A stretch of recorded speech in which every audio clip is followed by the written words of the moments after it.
या व्हिडिओमध्ये आपण 4 जानेवारी 2026 रोजी म्हणजे आजच्या झालेल्या कंबाईन परीक्षेतील भूगोल विषयावरील प्रश्नांची उत्तरं बघणार आहोत आणि हा पेपर सेट ए आहे. प्रश्न क्रमांक 11 बघा. खालील विधानांचा विचार करा. इथे काही विधानं दिलेली आहेत. तसा हा प्रश्न बघायला गेला तर सोपा होता. ती ट्रिक नाही का, न सा ता सा गो ह भीम क्रू, या ट्रिकनुसार हा प्रश्न सुटतो. आणि या प्रश्नाचं बरोबर उत्तर आहे पर्याय क्रमांक 4. वरील सर्व विधाने बरोबर आहेत. रायेश्वरापासून शिंगणापूरपर्यंत पसरलेल्या रांगेला शंभू महादेव डोंगररांग असे म्हणतात. सातपुडा पर्वतरांगेमुळे नर्मदा व तापी नदीचे खोरे अलग झालेले आहे. हरिश्चंद्र बालाघाट डोंगर रांगेमुळे गोदावरी व भीमा नदीचे खोरे अलग झालेले आहे. गोदावरी व तापी नदीच्या खोऱ्यांना वेगळी करणारी सातमाळा अजिंठा डोंगररांग आहे. परंतु हा प्रश्न संदिग्ध प्रश्नामध्येच येतो. कसा ते बघा. आता पहिले विधान बघा, इथे शिंगणापूर दिले आहे, परंतु शंभू महादेव डोंगररांग रायेश्वर पुणे ते शिखर शिंगणापूर सातारा इथपर्यंत पसरलेली आहे. शिंगणापूर आणि शिखर शिंगणापूर हे वेगळे आहेत. शिखर शिंगणापूर येते सातारामध्ये आणि फक्त शिंगणापूर, आपण त्यालाच शनी शिंगणापूर म्हणतो, ते अहिल्यानगरमध्ये येते. आता आयोगावर आहे ते या प्रश्नाचे उत्तर काय देते ती. सध्या तरी या प्रश्नाचे बरोबर उत्तर आपण 4 धरून चालू, म्हणजे वरील सर्व बरोबर आहेत. प्रश्न क्रमांक 12 बघा. 2011च्या जनगणनेनुसार महाराष्ट्रातील खालीलपैकी कोणत्या 3 जिल्ह्यांमध्ये ऋणात्मक निगेटिव्ह लोकसंख्येचा वृद्धी दर दर्शवितो? आणि या प्रश्नाचे बरोबर उत्तर आहे पर्याय क्रमांक 2. 2011च्या जनगणनेनुसार 2001 ते 11 या कालावधीत महाराष्ट्रातील 3 जिल्ह्यांमध्ये हे निगेटिव्ह ग्रोथ रेट होता. मुंबई शहराचा लोकसंख्या वाढीचा दर -7.6% नोंदवला गेला. सिंधुदुर्गचा -2.21% आणि रत्नागिरीचा -4.82%. प्रश्न क्रमांक 13.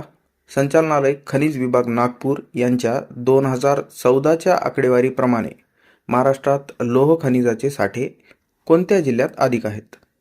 आणि या प्रश्नाचे बरोबर उत्तर आहे पर्याय क्रमांक 3, गडचिरोली.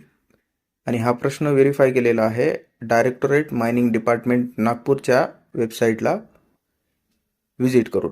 तिथे हा डाटा त्यांनी दिलेला आहे. त्यामध्ये गडचिरोली येथे सर्वाधिक लोह खनिजाचे साठे आहेत. प्रश्न क्रमांक 14 बघा. जोड्या जुळवा आहे. कोपेन हवामान आणि हवामान प्रकार असे आपल्याला जोड्या जुळवायच्या आहेत. आणि या प्रश्नाचे बरोबर उत्तर आहे पर्याय क्रमांक 1. कोपेन हवामान वर्गीकरण ही एक जगप्रसिद्ध हवामान वर्गीकरण प्रणाली आहे, जी व्लादिमीर कोपेन यांनी विकसित केली आहे. ही प्रणाली पृथ्वीवरील हवामानाचे वर्गीकरण, तापमान आणि पर्जन्यमानाच्या दीर्घकालीन आकडेवारीवर आधारित करते. या मॅपमध्ये तुम्ही बघू शकता भारताशी संबंधित हवामान प्रकार. पर्याय क्रमांक 1 बरोबर म्हणजे CWG म्हणजे मेसोथर्मल, BWHW म्हणजे हॉट डेझर्ट, DFC म्हणजे कोल्ड अँड ह्युमिड विंटर आणि DAMW म्हणजे ट्रॉपिकल मान्सून. पुढील प्रश्न क्रमांक 15. खालील विधाने विचारात घ्या. या प्रश्नाचे बरोबर उत्तर आहे पर्याय क्रमांक 3, B आणि C. फक्त 2च विधाने बरोबर आहेत. विधान ए, चिनाब नदीचा उगम झोजिला खिंडीजवळ होतो, हे चुकीचे आहे. चिनाब नदी हिमाचल प्रदेशातील लाहोल खोऱ्यातील तांडी येथे चंद्रा आणि भागा या 2 नद्यांच्या संगमाने तयार होते. भागा बारालाच्या ला खिंडीच्या पश्चिमेस काही किलोमीटर अंतरावर असलेल्या सूर्यताल तलावातून उगम पावते. विधान ब बघा. रावी नदीचा उगम रोहतांग खिंडीजवळ आहे, हे बरोबर आहे. विधान क. सतलज नदीचा उगम राकस सरोवराजवळ आहे, हे पण बरोबर आहे. पुढील प्रश्न बघूयात. प्रश्न क्रमांक 16. खालीलपैकी कोणती विधाने महाराष्ट्राच्या पर्जन्याबाबत अचूक आहेत? आणि या प्रश्नाचे बरोबर उत्तर आहे पर्याय क्रमांक 2. म्हणजेच विधान ए व बी बरोबर आहेत आणि विधान सी व डी चूक आहेत. पुढील प्रश्न क्रमांक 17. खालीलपैकी कोणती विधाने चुकीची आहेत? आता या प्रश्नाचे बरोबर उत्तर आहे पर्याय क्रमांक 4. कामठी कोळसा क्षेत्र हे आंब नदीच्या खोऱ्यात नसून ते कन्हान नदीच्या खोऱ्यात आहे, म्हणून विधान ए चुकीचे ठरते. बी हे मला बरोबर वाटते. सी मात्र चुकीचे आहे, कारण उमरेड कोळसा क्षेत्र आंब नदीच्या खोऱ्यात आहे. आणि राहिले विधान डी हे पण चुकीचे आहे, कारण कॅनडाच्या साहाय्याने सायरस आणि ब्रिटनच्या साहाय्याने अप्सरा हे असं ते आहे, त्यांनी ते उलट दिले आहे. पुढील प्रश्न बघूयात. प्रश्न क्रमांक 18.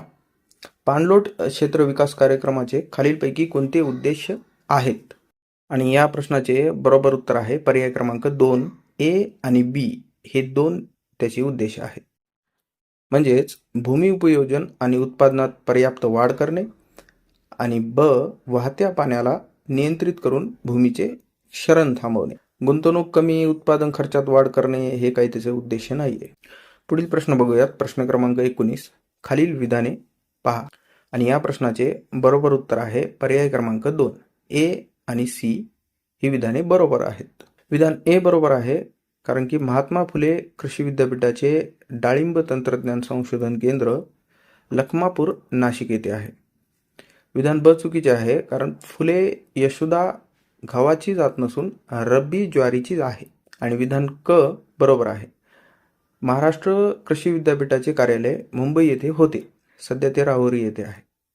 त्यानंतर पुढील प्रश्न बघूयात. प्रश्न क्रमांक 20. खालीलपैकी कोणती विधाने बरोबर आहेत? आणि या प्रश्नाचे बरोबर उत्तर आहे पर्याय क्रमांक 4. विधान बी व सी बरोबर आहेत. म्हणजेच वैतरणा आणि तानसा उल्हास नदीच्या उपनद्या नाहीत.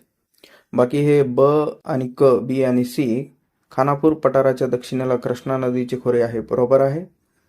आणि सी मन्याड नदी खोरे गोदावरी नदी खोऱ्यात आहे.